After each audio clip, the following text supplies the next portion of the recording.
Every week you pull into the gas station, fill up the tank, and it empties faster than it should. And you normalize it. Gas prices went up, you drove more. It's just one of those car things. No, sometimes the blame falls on a single component, one that makes no noise, turns on no warning lights, and works silently while charging you every week without you even realizing it. Stay with me, because in the next few minutes, you're going to find out if your car has this problem right now. Number 1. The problem. Why a clogged catalytic converter burns more fuel. The traffic jam analogy. Let's do something. I want you to imagine you're running. You're on a track, wearing running shoes and comfortable clothes. You do 1 lap, 2 laps. Perfect. Now imagine someone puts a surgical mask over your face. Keep running. What happens? Your body has to work harder to get the same result. You breathe faster, spend more energy, and get tired sooner. Now put that mask on your engine. That's exactly what a clogged catalytic converter does.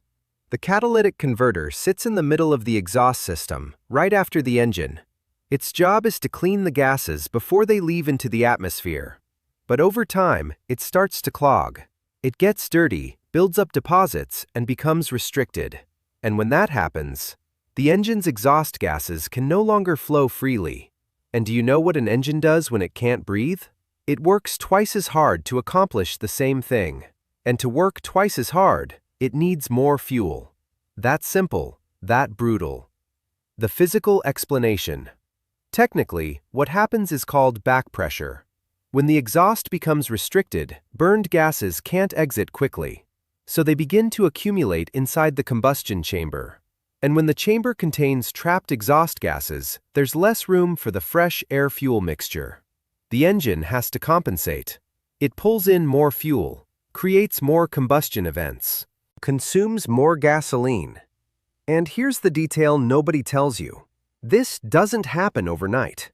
It's gradual. 2% less efficiency this week, 3% next month, until one day you realize you fill up the tank and it doesn't last nearly as long as it used to. But by then, you've already spent months giving money away to the problem. But why does the catalytic converter get clogged?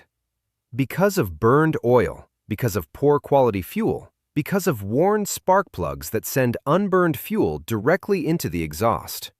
The catalytic converter isn't the villain in this story. The catalytic converter is the victim, and when you mistreat it long enough, it sends you the bill. Number 2. The silent accomplice, the oxygen sensor, and how it tricks the engine. Now things get interesting, because if the clogged catalytic converter were the only problem, it would be relatively easy to detect. But there's someone else involved in this crime. It's called the oxygen sensor, and it's right there attached to the exhaust, measuring the gases leaving the engine. Its job is to tell the car's computer, hey, there's a lot of oxygen in these gases. Or, hey, there's very little oxygen. Using that information, the computer decides how much fuel to inject.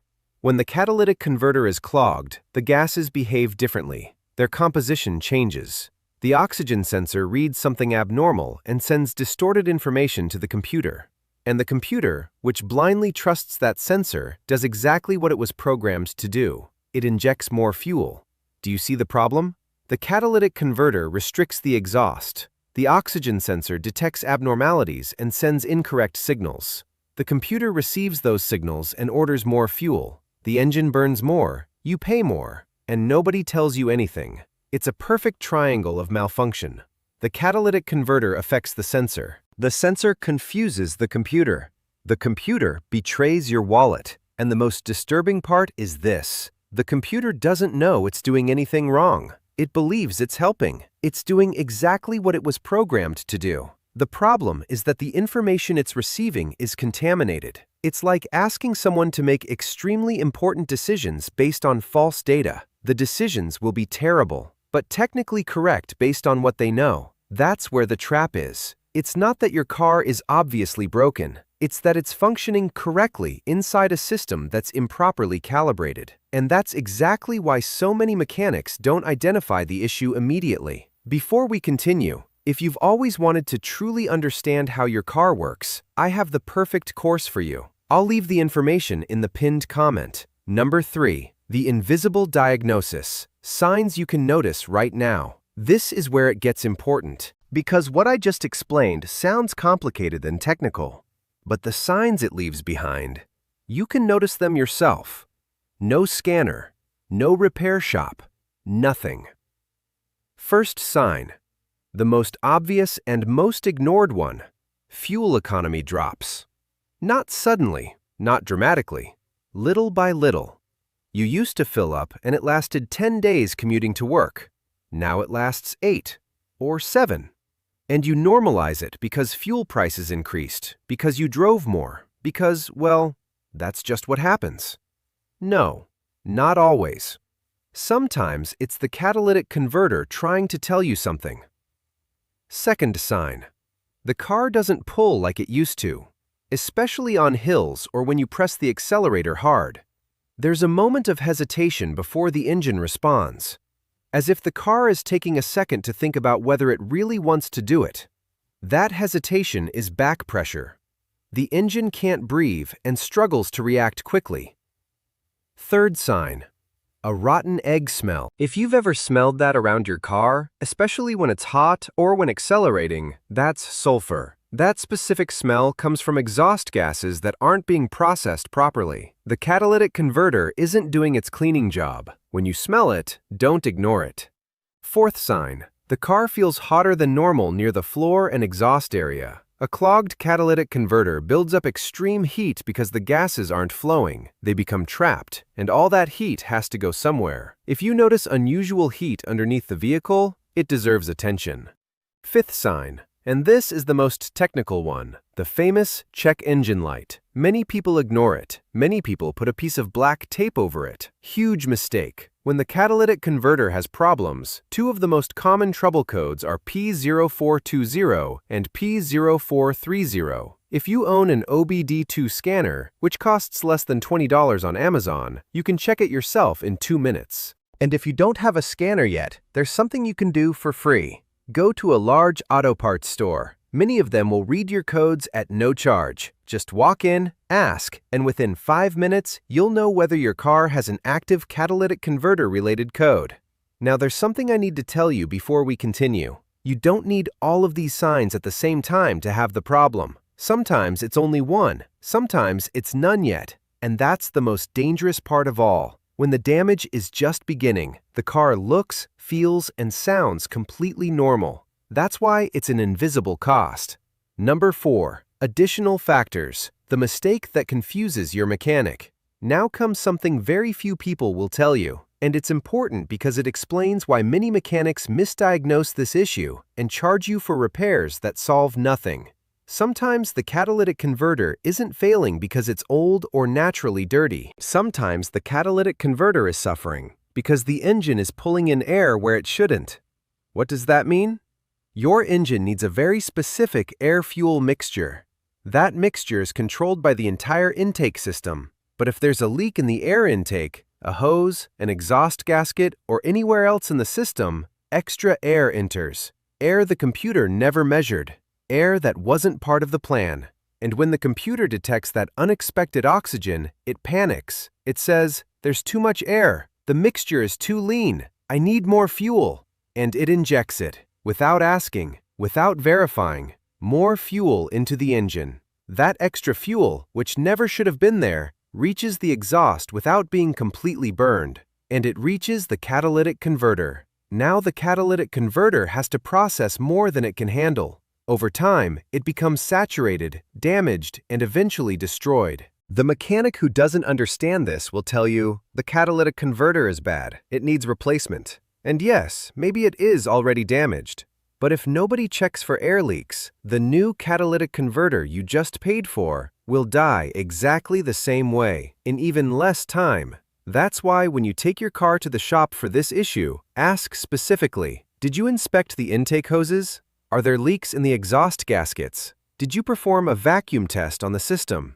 If they look at you strangely when you ask those questions, find another shop.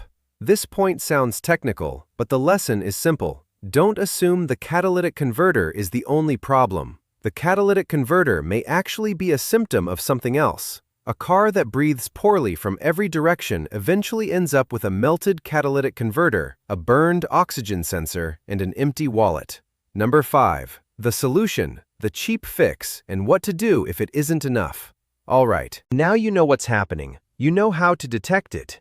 Now let's talk about what everyone wants to know. What do we do about it? First things first. Before we discuss expensive replacements and repairs, there's something that works extremely well for many vehicles and costs almost nothing. Cleaning. And I have to mention something. Many of you already watched my previous video where I explained exactly how to clean a catalytic converter step by step. That video became one of the most watched videos on this channel, and the reason is simple: it works. Hundreds of people have noticeably improved their fuel economy without spending money on replacement parts. If you haven't seen it, I'll leave it linked for you. But today I'm focusing on the next question. What do you do when you've already cleaned it and the problem remains? Or what do you do to avoid reaching that point altogether? If cleaning wasn't enough, there are fuel additives specifically designed for catalytic converters. They're not magic, but they can help when the blockage isn't severe. You pour them into the fuel tank, they travel with the gasoline, and as they pass through the catalytic converter, they help remove deposits. Brands like Catalytic have a good reputation and aren't expensive. If the damage is more serious, the next option is professional ultrasonic cleaning. Some specialized shops offer this service. The catalytic converter is removed, submerged, and thoroughly cleaned. It costs more than an additive, but much less than a replacement. What if it's beyond repair? Then yes, replacement is the answer. And let's be honest, an original catalytic converter can be very expensive. But there are universal aftermarket options that work perfectly well for most vehicles and cost a fraction of the price. Don't let anyone convince you that only the original part works unless they can provide real evidence. Prevention, the cheapest solution of all. The truth is that the smartest, cheapest, and most effective thing you can do is never reach that point. And that comes down to 3 simple things. 1. Take care of your spark plugs. Worn spark plugs send unburned fuel into the exhaust. That fuel destroys the catalytic converter. Replacing spark plugs is cheap. Replacing a catalytic converter is not. 2. Never ignore the check engine light. Ever. Even if the car feels fine, the computer detects things you can't. When that light turns on, there's a code, and that code is information. Read it. 3. Use quality fuel. Not necessarily the most expensive fuel, but fuel from reputable stations. Contaminated or poor quality gasoline contains impurities that build up inside the catalytic converter over time. Final summary. Your catalytic converter could be costing you fuel right now without showing any obvious signs. The engine works harder. The computer injects more fuel. You pay more. The warning signs are there if you know where to look, and in most cases, the solution is cheaper than you think. The one thing you cannot do is ignore it. This problem doesn't disappear on its own. It grows. If this opened your eyes, share it. Someone you know is paying too much right now without even realizing it.